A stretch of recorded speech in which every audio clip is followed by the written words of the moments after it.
This is Real News Media TV, coverage you can trust. Please like, share, subscribe, and hit the notification bell. Select all for daily news updates. Truck driver freed of larceny charges in St. Mary. 53-year-old truck driver Michael Adair was yesterday freed of larceny charges in the St. Mary Parish Court. Allegations were that on December 7, 2021, he was intercepted by the police while piloting a stolen motor vehicle driven by another man, LaShawn Davidson.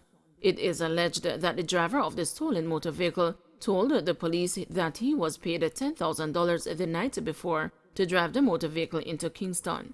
Adair, however, denied any involvement. He claimed it was the passenger in his own motor vehicle who had a connection to the vehicle, which turned out to be stolen. In court, Adair's lawyer, Peter Champagny QC, argued that no credible excuse was given by the police as to why the passenger to which his client claimed was connected to the stolen vehicle was not also interrogated but released. The credibility of one of the police's testimony was also shattered when, in the giving of evidence by video link, Champagny brought to the court's attention that the police witness was being aided in her evidence by notes in a book, a conduct which was not permissible without the court's permission. When pressed, the witness admitted to using her book. At the end of the prosecution's case, the judge upheld a submission made by another of Adair's lawyers, Javid Grant, that the witness had been discredited. He was freed. However, the judge ruled that Davidson, who is represented by John Jacobs, had a case to answer. Illegal gun seized in Manchester. An illegal firearm loaded with several rounds of ammunition was seized during an operation in Greyground District in Williamsfield, Manchester on Thursday. No one was arrested in connection with the seizure. The police report that about 1:30 p.m., a team was on an operation in the area when they conducted a search of a premises. The police say a Picara .38 revolver, along with 3 rounds of ammunition, was found under debris in the yard. Investigations are ongoing. Indicom serves a notice for questioning on policewoman in Donnelly Donaldson case. The Independent Commission of Investigations has served a notice on the female district constable in the case of the disappearance of social media personality Donnelly Donaldson for questioning. Attorney Oswest Sina Smith, who is representing the policewoman, said the interview session is set for August 3. Senior Smith says his client is not being treated as a suspect. The police had indicated that steps would be taken to compel the policewoman to give a statement after she refused to give one. But Senior Smith is rejecting that his client rebuffed an attempt by investigators to give a statement. The attorney, in an interview with the News Today, said his client had indicated that she was prepared to give a statement but would need to have her lawyer present for the exercise. Arising from that stance, he said she was advised that she was a suspect in the case. But the attorney said that based on discussions with Deputy Commissioner of Police Fitzbailey yesterday, he is of the impression that that status was no longer the case. He said this was also highlighted in the Indicom notice. Meanwhile, Sina Smith said the policewoman is fearful for her life, arising from threats reportedly made against her and members of her family, both in Jamaica and overseas. He said a formal complaint has been made by his client in the matter. Asked when was the last time his client saw or interacted with Donaldson, the attorney said it was his understanding that it was no time recently. He acknowledged that his client knew Donaldson for some time. The policewoman shares a child with Donaldson's boyfriend, who is also a member of the constabulary force. The 24-year-old was last reportedly seen at his New Kingston apartment. Donaldson has been missing since last week. A high-level police probe is being conducted into her disappearance. Extradition hearing today for 2 arrested in joint police operations.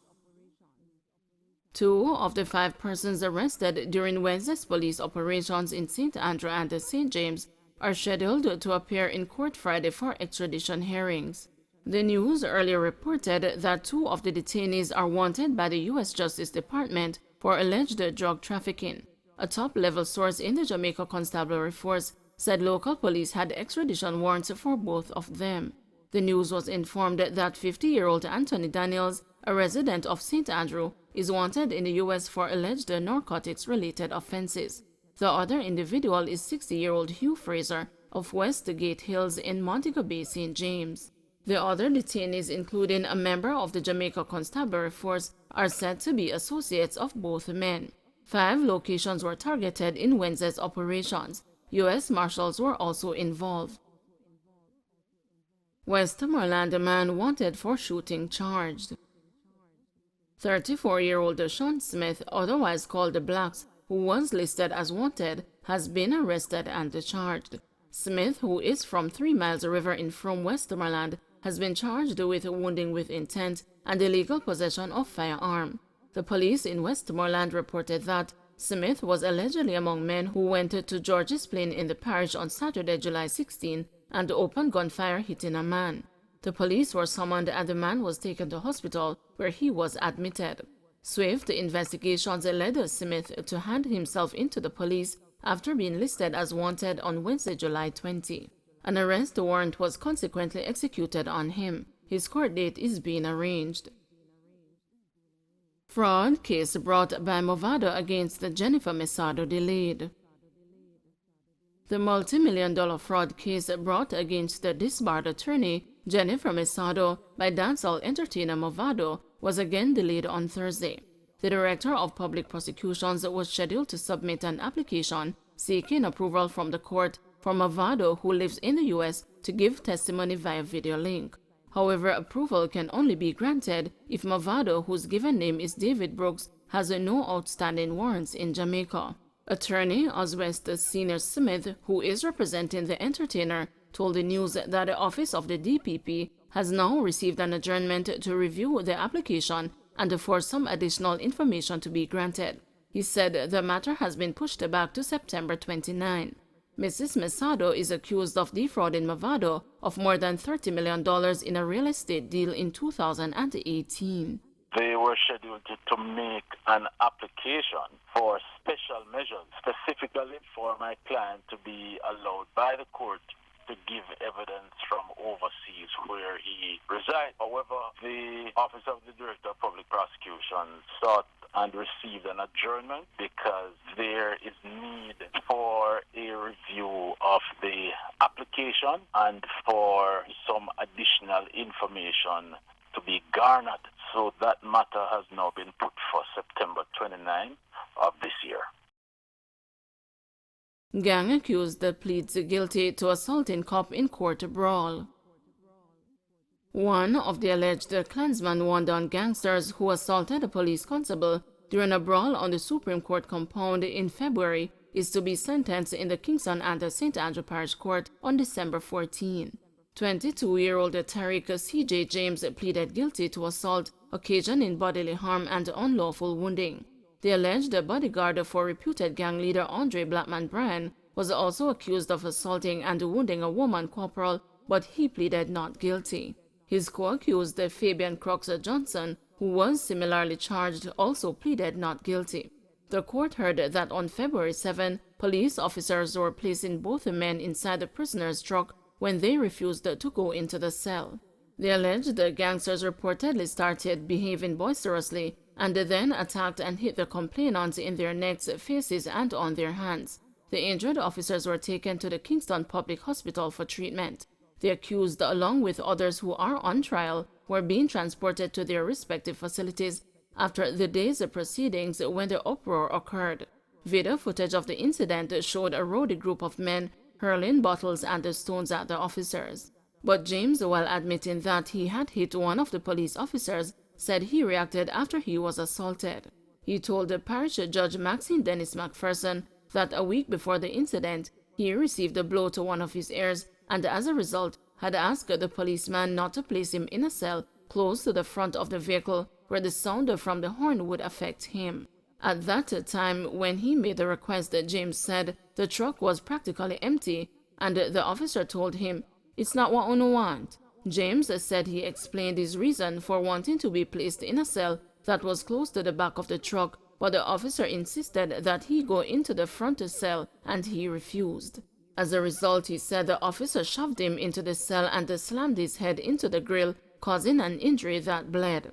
"I saw me thump off of him cause me defend myself," he said, while noting that he too was treated at the hospital.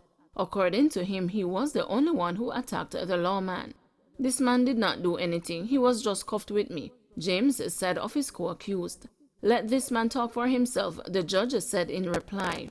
Johnson's lawyer, Evan Evans, however, told the court that he was a victim of circumstances.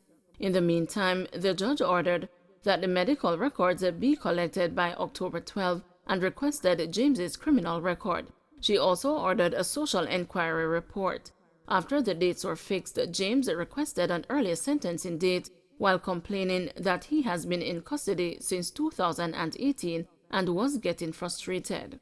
But the judge, while pointing out that his lengthy detainment was not in relation to this matter, told him that she had to await a social inquiry report. Both men were remanded. Don't forget to like, share, subscribe, and hit the notification bell. Select all for daily news updates.